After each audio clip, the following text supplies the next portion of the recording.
Hi, everyone. Welcome to another edition of Mobile Monday, our interview Q&A series. Today, we are very happy and excited to have Maria Lannon, VP of Account Management at Remerge, join us. Maria, thanks for joining us today. Thanks for having me, Matt. I'm really looking forward to it. So before we dive in, give the folks tuning in just a little bit of overview of who you are and what Remerge is all about. Sure. So I run our account management team here in the Americas for Remerge.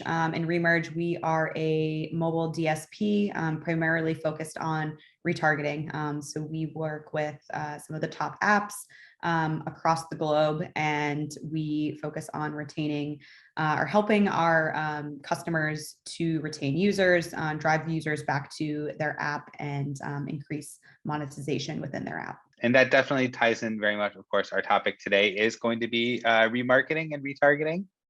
And of course, all the changes that are happening in the mobile space, everyone's favorite topic, Apple's ATT, and how that impacts things. So I guess before we dive into what's happening, maybe it helps the folks to give a sense of, you give a little bit of a quick intro on retargeting, but like what exactly are we meaning when we use these terms? And how is it working, at least historically? Sure. So retargeting and remarketing sometimes used interchangeably. I think there are some key differences. Remarketing usually referring to anything more focused maybe with CRM, email, whereas retargeting, which is what we do here at Remerge, is re-engaging users through in-app advertising. So many app advertisers are utilizing user acquisition to try to get users to install an app. However, what really is important for these marketers is that users are coming back to the app and they're actually using it. And that's where retargeting comes in. So what we are doing is we are then targeting users that have the app installed. Maybe they are lapsed users. They could be users that have recently installed that we're trying to drive them down the funnel to make a purchase within the app. And so historically, how would Remerge make sure that you're, like, if you're retargeting, you want to make sure you're sending an ad to the right person, right? So how historically is that done? So historically, we plug into like all of the major mobile measurement partners. And so with that, we are able to then target users based off an IDFA or GAID. And so sometimes advertisers might send us user lists that they want to target depending on segmentation that they want to use. These could be users that haven't been in the app in the last 7 days. They could be users that,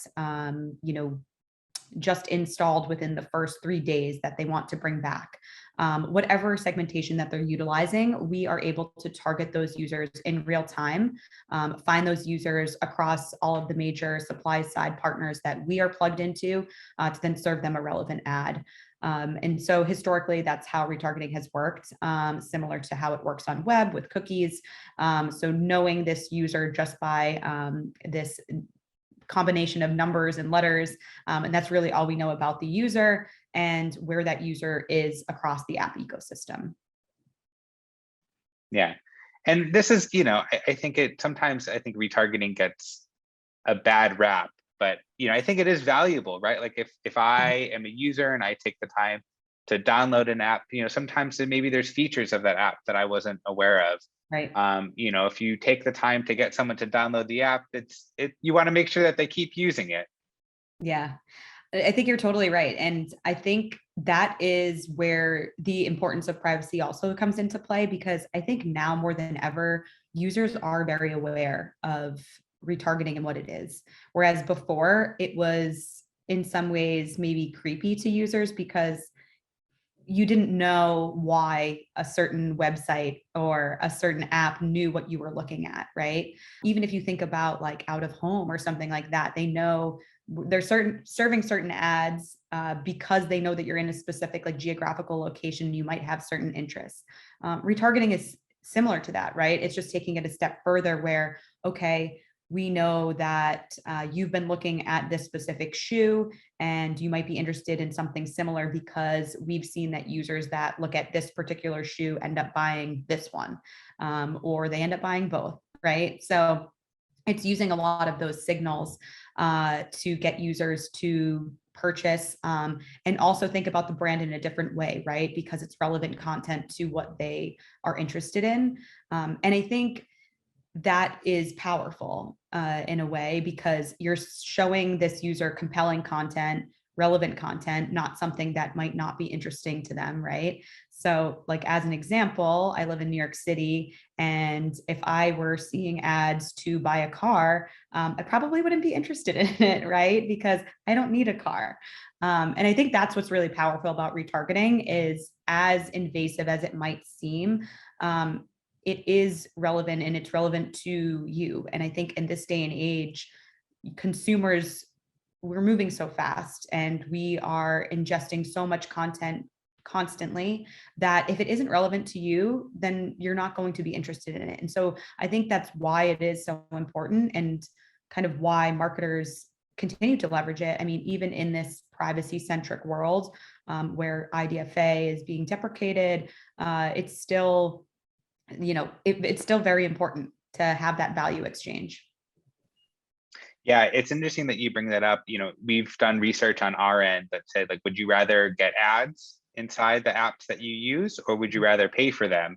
And not surprisingly, most consumers would rather get ads than have to pay for it. And I think as consumers learn more about that value exchange, and that they understand that, like, I don't want to get ads for, for a car, if I'm living in a city, or, I'm in California, I probably don't need that many ads for umbrellas, Winter because it coat. doesn't rain Yeah. that much. So, and I think consumers are becoming aware that, like, they like free content, and, and they'd rather see ads and pay for it. And they'd rather those ads be relevant for their interests and needs, as opposed to random things that they don't care about. Yeah, exactly. Exactly. So you've brought up privacy now a few times. Obviously, I guess the elephant in the room in anything related to mobile advertising. So Apple introduced app tracking transparency last year in 2021, when iOS 14.5 went live. So consumers are now opting in. They have to specifically opt in order to have their IDFA, their device level ID, to be shared with third parties outside of the app in question. So how has this change impacted how retargeting works in mobile? Sure. So, like I said before, a lot of the targeting that we are doing is based off of an IDFA, right? It's the way that we identify the user, and now how we know where that user is.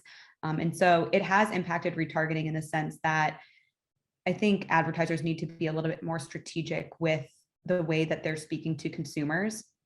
So now, I think as of January of this year, for us at Remerge, we saw about 54% of global iOS bid requests actually had an ID. So still fairly healthy, right? Considering users were probably opting out before on the back end, because that still was an option, right? I think in the US, it's a little bit lower, so about only like 48%, but still relatively healthy. And so what that means is that with retargeting now, I think before it was like, okay, let's just get in front of the user wherever that user is, right? Wherever we can find that user, let's just get the content in front of them, serve them the ad, get them back in the app.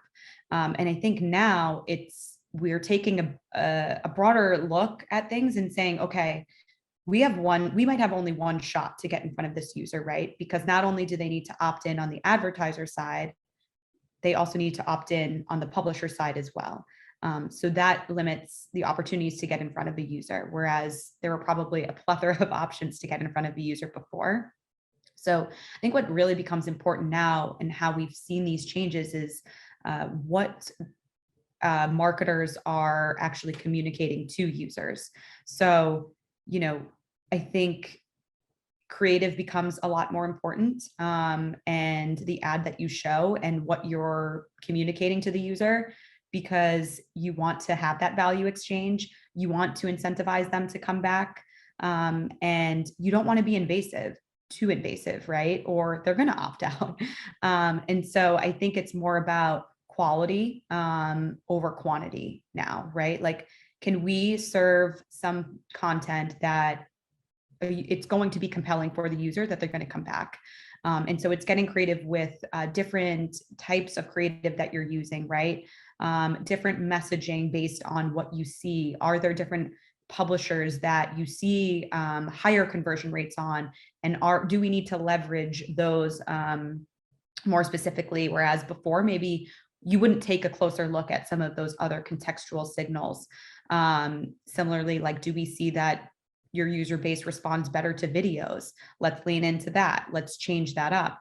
I think, thinking about also like user fatigue, how can we switch around content so that users are still compelled to, find the brand interesting and want to keep coming back to that app? Yeah, that's really interesting. I think I would, I think retargeting is often thought of as like, well, like the ads follow you, right? And I think Yeah. it's probably great to hear that brands and advertisers are being much more thoughtful and strategic about that. We know that these retargeting ads work best in certain formats, work best, certain messaging works best. We're even seeing them only in certain contexts works best. So it's really interesting to see that transition happen. And 48% is a huge percentage, I think, compared to, there was, horror stories that it was only going to be 4% or, really, really low opt-in rates. So Yeah. I think we need to stress that point that opt-in rates are much higher than I think maybe some advertisers realize. Sure. And I think on average, those are the big requests that we see. So again, that's pretty healthy. But when thinking about opt-in rates and a lot of the advertisers that I'm speaking with, I would say generally on average, it's probably around 20-25%, which is still pretty good. I think everyone was expecting the worst.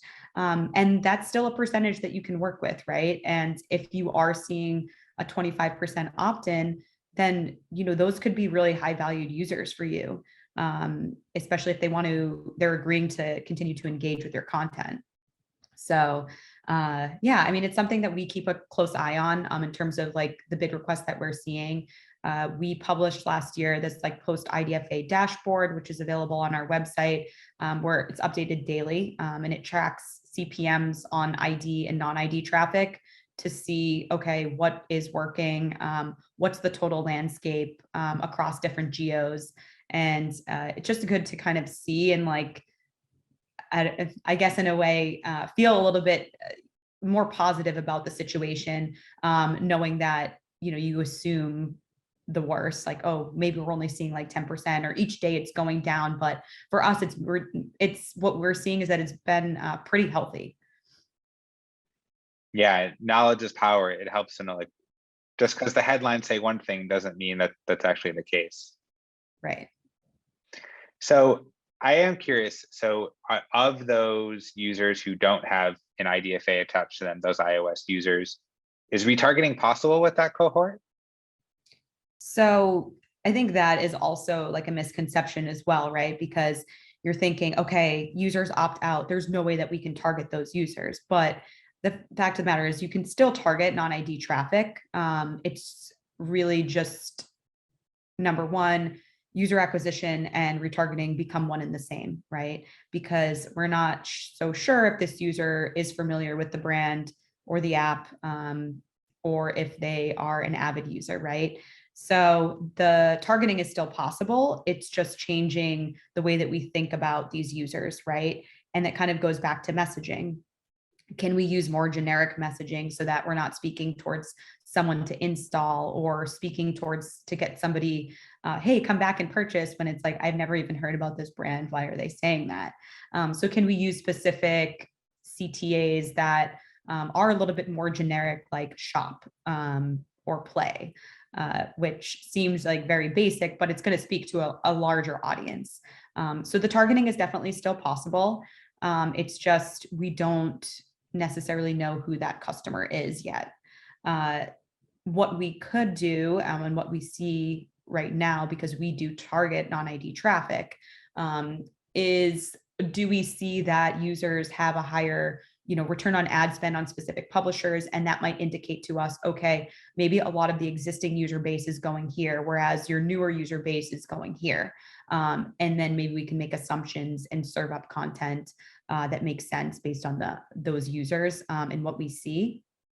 I think the other piece too is not only, retargeting and user acquisition, it's still possible. I think the landscape will definitely change, and maybe we'll come up with a new word or new technology in the space for what we're going to call this. But I think the other piece too is like the whole measurement portion, and how do you accurately measure non-ID traffic, what's right? Because I think a lot of times, we had assumptions on what you should expect performance to be, especially from like an existing user base. And I think marketers need to get rid of a lot of those assumptions, right? So the returns that you were seeing before, they might have been inflated. We were saying, oh, performance is declining on all of my channels. And it's like, well, maybe it's because the performance you were seeing before wasn't actually the true performance that you were seeing. And so I think that there will probably be a shift, especially when thinking about KPIs that marketers are setting for specific campaigns when it comes to like user acquisition or retargeting. Yeah, you bring up really interesting points. I think the kind of holistic thinking when it comes to your marketing strategies is so critical. And I think it was probably really key before, and certainly key today, when maybe you have to be more creative, both with your creative and with just like your targeting strategy, with how you're collecting data, et cetera. Yeah. Interesting also that you bring up the data piece and the measurement piece. So when it comes to that, I'm assuming Remerge is using SK Ad Network potentially in addition to some other mobile measurement sources of information. Yeah, so we are fully integrated with SCAD Network. So some of our advertisers are utilizing that, especially advertisers that are testing out non-ID targeting with us. So we have a way of doing that. I mean, SCAD Network has been very challenging for a lot of our advertisers, and everyone I think is still getting used to it. And then of course, they are leveraging mobile measurement partners to continue to be able to measure even with non-ID. A lot of what advertisers are thinking about is incrementality, incremental lift that they see as well, because in the absence of IDs, there are ways that you can measure lift if you are targeting a specific portion of the audience and you have some sort of holdout group. And I think that's probably where we will see a lot more focus. Whereas, before we're thinking about attributed KPIs and you can measure every single thing. And we're truly lucky that we've been able to do that, right? And it's why performance companies have been so successful, because there was a way to measure it. However, like I was saying before, we need to kind of reconsider maybe those benchmarks that we saw, because yes, we had the benefit of being able to measure everything and anything. But now we're taking a step back, 20 years, 30 years, thinking about how we were measuring advertising before. If you think about like print or TV, there was no way to like get it down to that exact user level. And that's kind of, we're taking a transition almost backwards that way. Yeah, I think that sort of, I think everyone is trying to reach like, what's the best equilibrium that we can make where we can respect user privacy and really make sure that we're providing a quality experience for people, where, advertising is beneficial without being, overly invasive. Yeah, exactly. And I think retargeting has that connotation of being invasive, right? But I think now it's okay, how can we change that from becoming invasive to becoming compelling? Yeah. So a lot of this conversation, of course, we've definitely been focusing on iOS and ATT. I'm curious, Apple made some, or Google, excuse me, made some moves to make to provide an opt-out option for GAID, the Google Advertising ID. Where do you see Android heading in the near future? Yeah, so I think with Android, we'll probably see a similar trend, right? We saw it on web. So Apple came out with the blocking third-party cookies on Safari, allowing for opt-in. That happened a few years ago. And then obviously Chrome has followed suit a few years later. So I would expect the same transition to happen within the app ecosystem. I do think that maybe, thinking about GAID and Google, it might not be as aggressive. I think Apple and Google have different stances when it comes to privacy and when it comes to advertising. So do I think that we'll probably see the same trend? Yes, for sure. What's good is that, we are testing out different things today with iOS traffic. And even with the changes for providing the opt-out for GAID and all of the tracking on Android, we're still seeing healthy volume there. And I think what we can do today to prepare for the absence of IDs potentially on both devices is utilize the ID traffic that we have now, right? Utilize the signals that we see, what creative is working, what publisher mixes are working. Are there certain geos that the advertiser sees works well? So really, utilizing all of that today while we have it, and then taking those learnings when we need to be a little bit more strategic. Yeah, there may be less data available now, maybe than there was 6-12 months ago, but that doesn't mean there's no data that you can pull from. Yeah. And even with, the small opt-in rates that we are seeing, right? Like 20%, I mean, you're going to learn a lot from those users and you're going to be able to leverage that. And I think even thinking about those users that do opt in, how can we understand that user behavior to increase opt-in rates too? Yeah. Certainly there's maybe like more education that both advertisers and publishers can do to say, hey, like this is what this information is actually used for. And this is where we think you'll provide value from it. That education piece sometimes is missing. For sure. Like as an example, we work with a top like e-commerce brand and they've done a fabulous job creating an opt-in window that isn't just the like allowed to track, right? They provide information on why the user should opt in, and why they should receive maybe push notifications or something like that.